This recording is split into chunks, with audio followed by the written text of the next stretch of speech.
الله أكبر الله أكبر الله أكبر الله أكبر الحمد لله سبحان الله بكرة وعشيدا لا إله إلا الله وحده صدق وعده ونصر عبده وعز جنده وهزم الأحزاب وحده لا إله إلا الله ونعبد إلا إياه مخلصين له الدين ولو كره الكافرون ولو كره المشركون ولو كره المنافقون الحمد لله الذي حرم الطعام أيام الأعياد ضيافة لعباده الصالحين أشهد أن لا إله إلا الله وحده لا شريك له الذي جعل الجنة للمتقين وأشهد أن سيدنا محمدا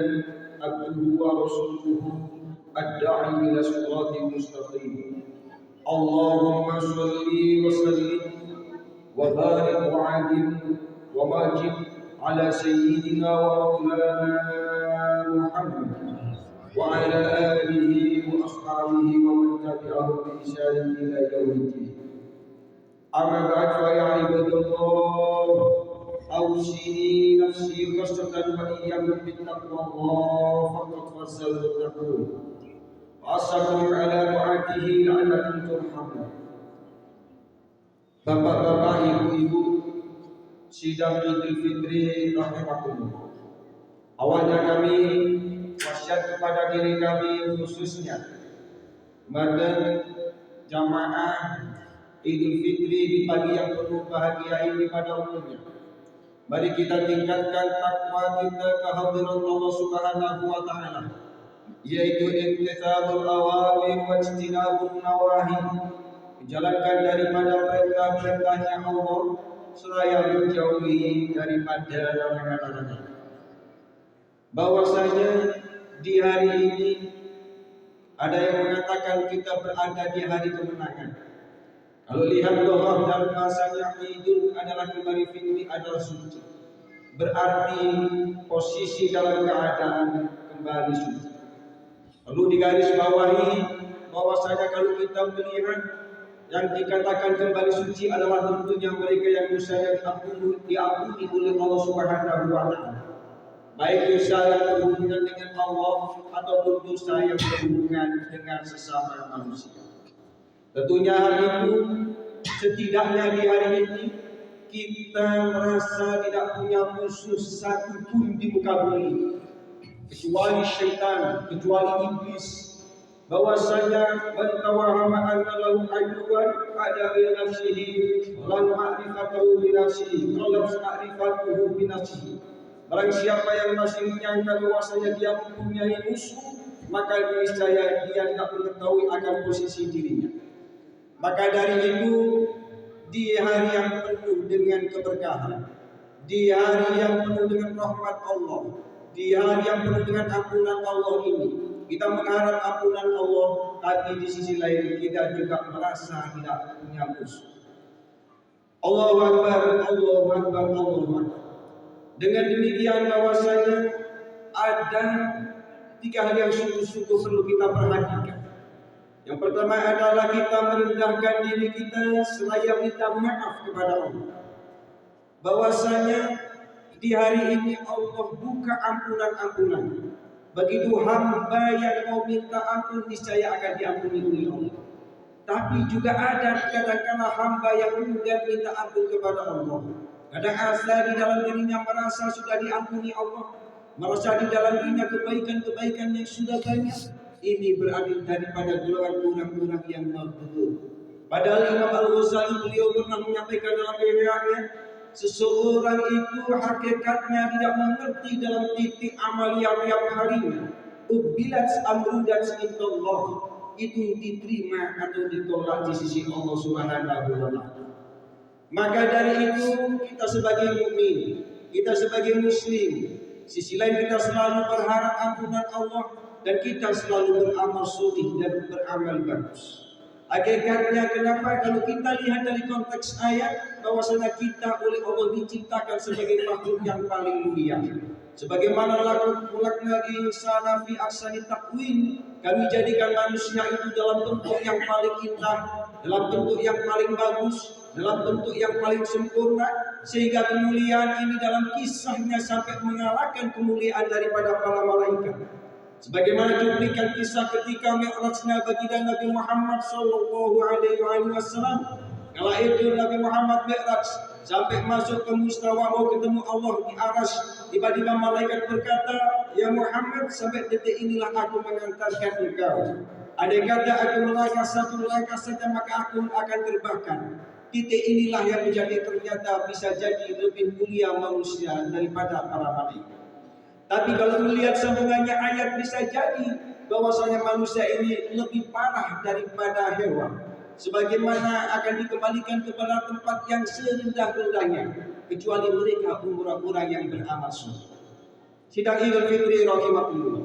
Kuncinya berarti yang pertama kita selalu minta ampun kepada Allah, dan kemudian kita selalu beramal soleh. Karena kalau kita lihat bahwasanya kita amal soleh itu tidak cukup ketika Ramadan saja. Apakah kita hentikan bacaan Al-Quran cukup di Ramadan? Apakah kita hentikan kebaikan-kebaikan di dalam Ramadan sehingga Ramadan usai semuanya, kita kembali lagi pada semula? Tidaklah demikian. Bahwasanya kalau kita digembleng dalam satu bulan untuk berpuasa, tujuannya adalah la'allakum tattaqun, supaya kita menjadi hamba yang muttaqin, hamba yang bertakwa kepada Allah Subhanahu wa taala. Mereka hamba-hamba yang bertakwa adalah yaitu mereka yang imtithalul awamir wa ijtinabun nawahi, yaitu yang menjalankan perintah-perintahnya Allah seraya menjauhi daripada larangan-larangan. Sidang Idul Fitri rahimakumullah. Kalau kita merujuk bahwasanya kita setiap amal soleh, kita melakukan kebaikan, kita melakukan kebagusan yang tentunya mengharap ridho Allah, di sisi lain kita adalah mengharap balasan Allah yang namanya surga. Lalu kemarin di dalam bulan Ramadan kita sering mendengarkan bahwasanya surga itu merindukan 4 golongan, yang mana al-jannatu mustaqatatun ila arba'ati nafarin. Surga itu cinta, surga itu ingin dimasuki, surga itu mengharapkan dimasuki 4 kelompok ini. Yang mana di antaranya adalah yaitu talil Quran, orang-orang yang membaca Al-Quran. Kita gerakkan bacaan Quran di dalam Ramadan. Di setiap musola, setiap rumah, setiap saat hati kita seakan ada Al-Quran. Namun demikian, apakah usai Ramadan, usai Al-Quran? Apakah setelah Ramadan kita tidak mengharap dirindukan oleh surga? Yang kalau kita tetap mengharap dirindukan surga, maka tetaplah baca Al-Quran. Hakikatnya Quran adalah mukjizat baginda Nabi Muhammad yang begitu besar. Kemuliaannya, keberkahan yang dijaga oleh Allah sampai nanti ketika hari kiamat. Maka begitu mulianya Al-Quran sampai dikatakan oleh Rasulullah, khairukum man ta'allama al-Quran wa 'allamahu. Orang yang paling baik di antara kalian yaitu orang-orang yang belajar Al-Quran dan mengajarkannya. Bahkan Al-Quran ini adalah sebagai penentang dalam kehidupan kula dengan sidoyo. Sebagaimana ketika kita gundah gulana, kita ketika mengalami masalah sehingga kita sumpah dan sebagainya, bahwasanya menjelaskan nawwiru qulubakum bi qiraatil Quran. Cahayailah hati kalian, terangilah hati kalian dengan bacaan Al-Quran. Begitu juga bahwasanya ketika merasa yang tempat kita tempati merasa kurang berkah, barangkali tempat yang kita tempati merasa kurang nyaman, dikuatkan nawwiru buyutakum bi qiraatil Quran. Cahayailah tempat kalian, cahayailah rumah-rumah kalian dengan bacaan Al-Quran. Dengan demikian bahwasanya juga disampaikan nawwiru quburakum bi qiraatil Quran. Cahayailah kubur-kubur kalian, kubur-kubur orang tua kalian, kubur-kubur guru-guru kalian dengan bacaan Al-Quran.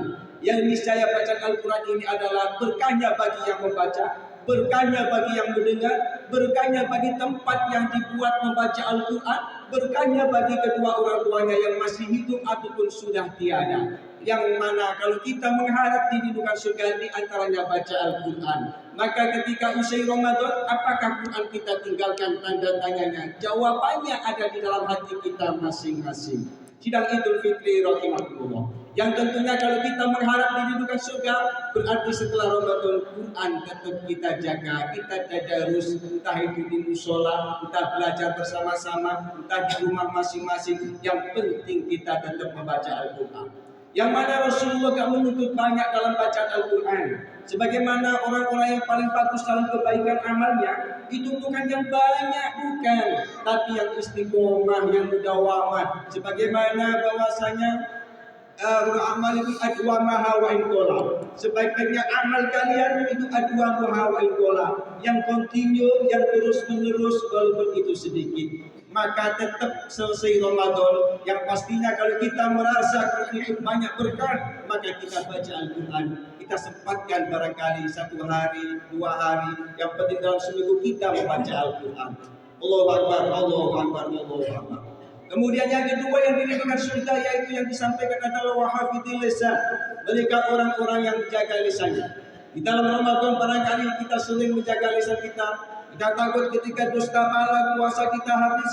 Ketika kita mengumpat, ketika kita mengucing pahala puasa kita habis. Apakah selesai Ramadan kita teruskan menguji? Apakah selesai Ramadan akan bebas kita mengumpat orang lain? Yang tentunya adalah tidak. Bahwasanya mengumpat, berdusta itu adalah dosa hablum minan nas, dosa yang berhubungan dengan sesama manusia. Kalau dosa ini berhubungan dengan sesama manusia sekecil apapun, niscaya Allah pun tidak akan mengampuni. Bukan Allah tidak kuasa, tapi itulah keadilan Allah ketika berurusan sesama manusia, maka selesaikanlah sesama manusia. Maka di hari fitri inilah setidaknya kita juga saling minta maaf di antara kita. Allahu Akbar, Allahu Akbar, Allahu Akbar. Kemudian yang ketiga adalah wamat MLJan, yaitu mereka orang-orang yang telah memberi makan orang-orang yang lapar. Ketika kita Ramadan biasanya kadang ada buka bersama, ada takjil gratis. Selesai Ramadan, apakah itu selesai kebaikan tersebut? Yang tentunya kita usahakan tidak. Karena memberi makan orang yang lapar, memberi mereka orang-orang yang membutuhkan, begitu besar pahalanya di sisi Allah Subhanahu wa Ta'ala. Yang masuk dengan kisahnya Abdullah bin Mubarak dan Abdullah bin Yasar. Kala itu mereka melaksanakan haji. Abdullah bin Mubarak di dalam perjalanan haji, kala itu ternyata ia seakan-akan tertidur dan dalam keadaan sadar, setengah sadar. Ada sosok putih yang begitu tinggi mengatakan, ya Abdullah bin Mubarak, wahai Abdullah bin Mubarak, hal arafta kami adalah hujat fi hadis sana. Tahukah kau berapa jumlah orang yang haji tahun ini? Mereka Abdullah bin Mubarak menjawab, ma'araftu, akan tidak mengetahui. Dan jawaban ini ternyata didengar beliau mendengarkan dari saya putih itu meneruskan bahwasanya ada hujat fi hadil hasanah bi qadri 5,000. Bahwasanya orang yang haji kurang lebih tahun ini itu 5.000. Walakin al-quluhum mardudun, tapi semuanya ditolak oleh Allah. Sehingga tanda tanya di dalam hatinya, kenapa bisa ditolak 5.000 orang haji ini? Padahal kala itu orang yang haji, orang yang khusyuk-khusyuk, gak ada yang bawa HP, gak ada yang bermain-main, rokok dan sebagainya. Semuanya ibadah kepada Allah, tapi mardud. Sehingga beliau mengatakan wala inal maghbulun bisa bil fulan. Tapi ini hajinya orang 5.000 ini diterima oleh Allah sebab orang yang tidak haji. Dicari ini dalam kisah cerita yang akhirnya adalah ketemu yang namanya Abdullah bin Yasar. Orang Abdullah bin Yasar ini bertahun-tahun mengumpulkan uang untuk pergi haji. Ternyata ketika dalam akhir kisahnya melihat tetangganya mencium masakan yang enak, ia datang ke tetangganya, ia mau minta masakan tersebut. Abdullah bin Yasar ini dijawab oleh yang masak bahwasanya waktu halalun li wa halalun laka. Saat ini wahai Tuhan, aku memasak yang halal untuk panjenengan tapi halal untuk saya.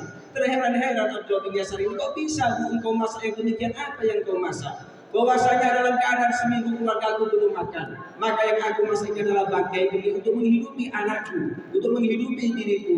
Maka ini adalah halal bagiku, tapi haram bagi panjenengan. Sejak itulah ia pulang ke rumah, ia ambil uang yang mana mengumpulkan bertahun-tahun untuk haji, ia berikan kepada ibu tersebut. Sehingga sahabatiyah inilah ternyata menjadikan hajinya 5.000 orang diterima oleh Allah Ta'ala. Allahu Akbar, Allahu Akbar, Allahu Akbar.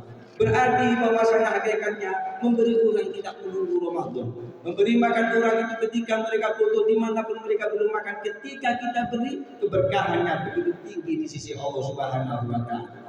Yang keempat tentunya yang tertentu terkhusus di dalam bulan Ramadan yaitu washaimina fi syahr Ramadan. Mereka orang-orang yang berpuasa di dalam Ramadan selalu diridhokan oleh surga. Mudah-mudahan juga kita berharap dipertemukan oleh Allah dengan Ramadan yang akan datang. Allahu Akbar, Allahu Akbar. Yang kedua kalinya bahwasanya setidaknya kalau panjenengan sedaya merendahkan diri seraya meminta maaf kepada sesama manusia. Wa man kana 'indahu madlamatun li akhihi min 'ardin aw shay'in falyatahallalhu minhu al-yawma min qabli an la yakuna dinarun wala dirhamun. Niscaya barang seseorang yang niscaya punya kezaliman, dulu yang pernah mencaci maki tetangganya, barangkali tanpa sadar beliau pernah memfitnah tetangganya, barangkali pernah mengumpat rasani tetangganya atau menjatuhkan harga diri tetangganya, maka hari ini saat ini di hari penuh berkah ini mintalah halalnya, datanglah ke rumahnya, mintalah ampun kepadanya, yang mana mengkodli alla yakuna dinarun wala dirhamun, sampai dikhawatirkan nanti ketemu pada di hari yang mana tidak ada manfaatnya adalah dirham dan dinar, yaitu hari kiamat.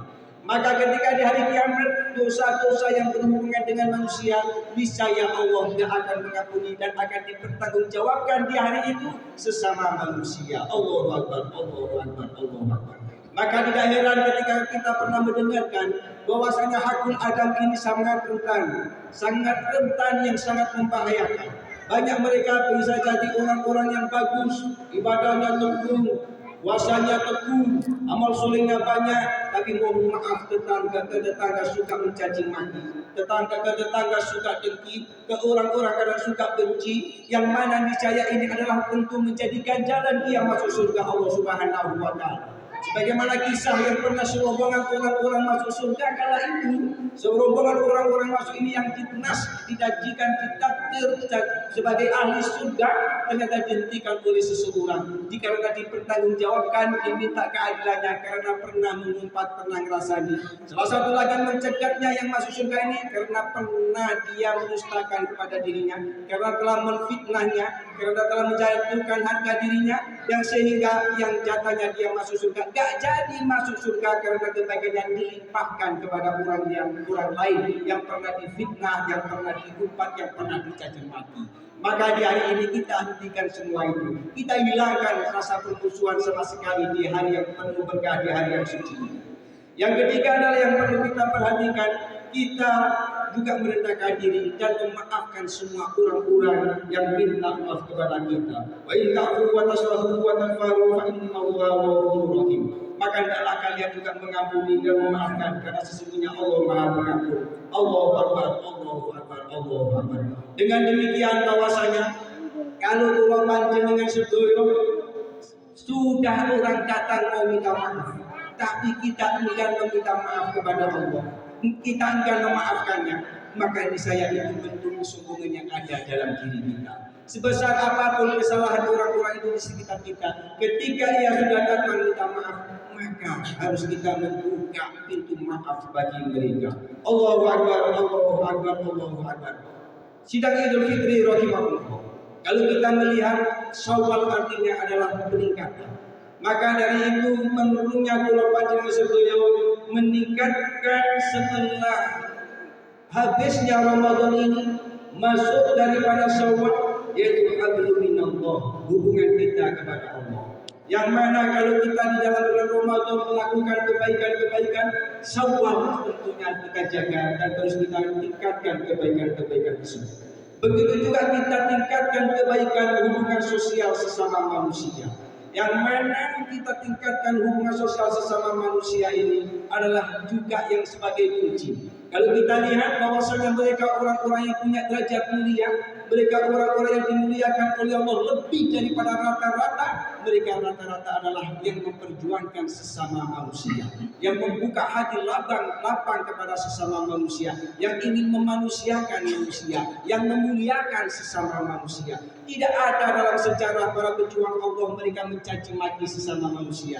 Tidak ada orang-orang yang masyhur dengan wali Allah mereka pernah mengumpat, mereka pernah mencaci maki, mereka pernah membenci sesama manusia. Mereka orang-orang yang luhur, mereka orang-orang yang mulia dalam masyhur di dalam sejarahnya. pasti mereka adalah orang-orang yang baik kepada sesama manusia. Di dalam Syawal inilah awal kita meningkatkan kebaikan kepada saudara-saudara kita semuanya. Sidang Idul Fitri rahimahullah. Yang terakhir sebagai penutup, bahwasanya keberkahan di dalam diri kita salah satu di antaranya adalah terletak kepada kedua orang tua kita.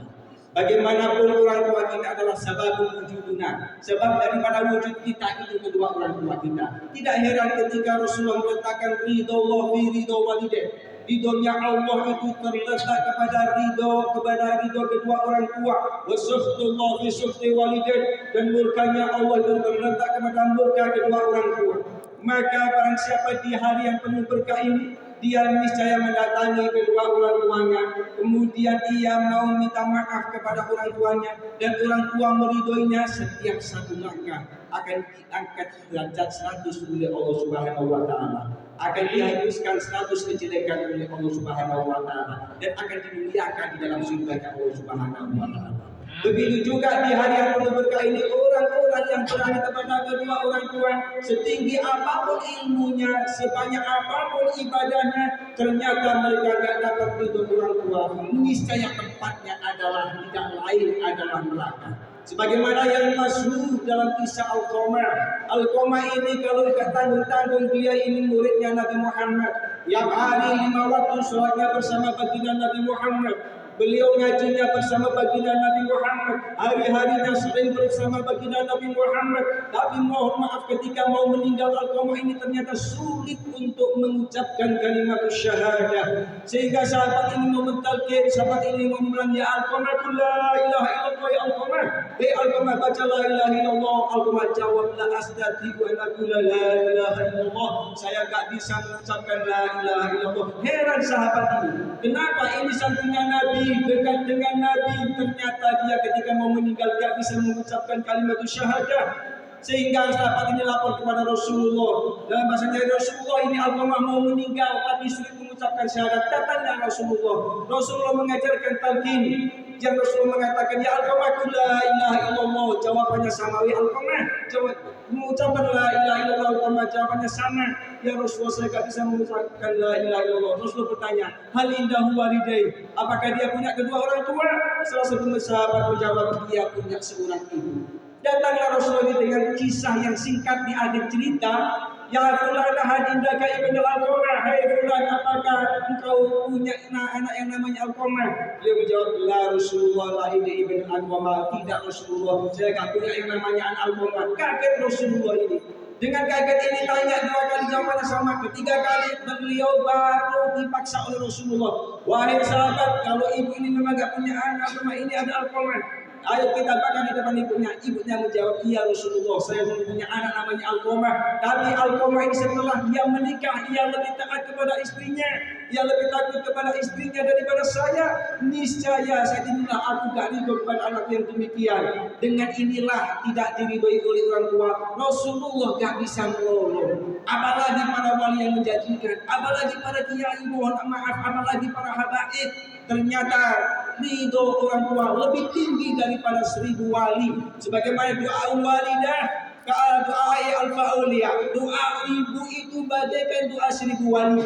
Maka kalau kita cari wali yang pertama adalah ibu kita di rumah. Bahkan dikuatkan oleh Rasulullah, doa walid ala waladihi ka doa anbiya ala ibadihi. Doanya orang tua kepada anak-anaknya itu bagaikan doanya Nabi kepada umatnya. Kalau kita mencari doa sebagaimana ingin doanya para nabi, cukup minta doa kepada kedua orang tua. Ini adalah merupakan kunci kesuksesan pulau panjenengan sedoyo. Dari keterangan hadis potongan yang singkat bahwasanya salah satu di antara dosa yang didahulukan di dunia ini oleh Allah yaitu dosa yang berani kepada kedua orang tua. Tidak heran ketika disampaikan dalam hadisnya, "Kulima min barakati rizki man nasiya doa walidayhi." Orang itu